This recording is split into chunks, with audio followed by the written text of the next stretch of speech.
barasaab ku-xigeenka gobolka Saraar Nuur Qaasin Qodax ayaa si rasmi ah xilkii ugu kala wareejiyay agaasimihii hore ee cisbitaalka magaalada Caynaba iyo agaasimaha cusub ee loo soo magacaabay. Xalfadda xil wareejintani waxaa goobjoog ka ahaa mas'uuliyiinta gobolka kuwa degmada Caynaba, isuduwaha wasaaradda caafimaadka gobolka Saraar iyo dhammaanba bahda caafimaadka, mas'uuliyiin iyo marti sharaf kale. Ugu horeyn baa halkaasi waxaa ka hadlay Muxiyadiin Maxamed Cilmi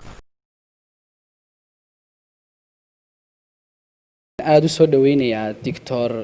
Maxamed Aadan Warsame agaasimaha cusub ee hospitaalka kullaba xil wareejinta waxa ujeedadeeduna waxa weeyaan in muxuu ahaayeen si la soo dhaweeyo loona duceeyo kullaba nin xil qaaday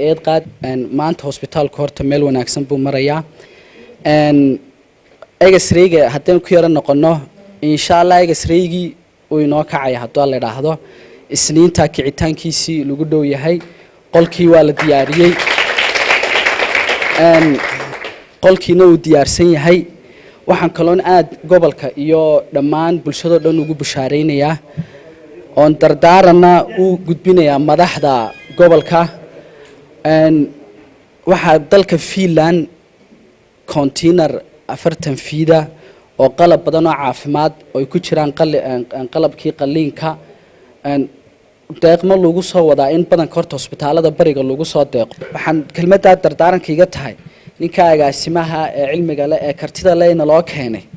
dahayn hospitaalkii ku taageerno halkan waxaan uga mahad celinayaa kusimihii agaasimaha ninkaas oo intuu xilka hayay wax badan runtii qabtay firfircooni iyo karti dheeraad muujiyay waxaan leeyahay ilaahay hagaajisaa isiyo wixii aad qabatay agaasimaha cusub waxaan leeyahay gacmo furan ku soo dhawow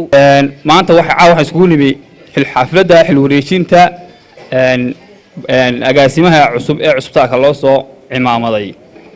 waxaan leeyahay agaasime Maxamed Dr. Maxamed ku soo dhawow cusbitaalka Caynaba iyo gobolka Saraar kulay waxa la yiri goor gaaban hadalkeed gaaban xafladdu war badan kama furna gaar ahaan aniga dhammaantiin aad baan idinku mahadnaqayaa sida wanaagsan aad ii soo dhaweyseen talooyinka halkan laga soo jeediyay dhammaan waxaan ballan qaadayaa insha Allah wixii awoodeyda inaan dhammaantood aanu fulino oo aan weelayno muhiimaduna waxa weeye sida uu doctorku sheegay in la wada shaqeeyo oo cisbitaalku isku duuban kaliya cisbitaalkii maaha gobolku isku duuban degmadu isku duuban in la wada shaqeeyo. ugu dambeyntiina halkaasi waxaa ka hadlay mas'uuliyiinta gobolka kuwa degmada Caynaba isla markaasina sagootiyay agaasimihii hore ee cisbitaalka magaalada Caynaba zoona dhaweeyay agaasimaha cusub ee loo soo magacaabay. waxaan weynahay ku soo dhawo gobolkaagii agaasime aad iyo aad baan ku soo dhaweynaa xilkan Allah ku fududeeyo waxaan kale oo isagana aad ugu mahad celinayaa siyaaya Muxiyadiin kala dhimay xilkii shaqadiisa hadeer iyo wixii kale inoo qaban karba isagana aad iyo aad baan ugu mahad celinaynaa waxa halkan maanta aynu isugu nimi waa garanaynaa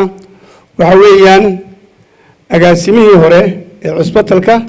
Dr. Muxiyadiin oo muddo hayay xilka iyo agaasimaha cusub oo Maxamed la yiraahdo inaan xilkii u kala wareejino cidii waxay u baadaan u dooni lahayd cidii taakule u raadin lahayd cidii albaabada u garaaci lahayd dhakhtarkii waxa weeyaan barbarkay ka baxdaa وابكيل قلين وعلي آدم درع علي تاني وركة تلفزيون كون كيبل مقالة عينبا.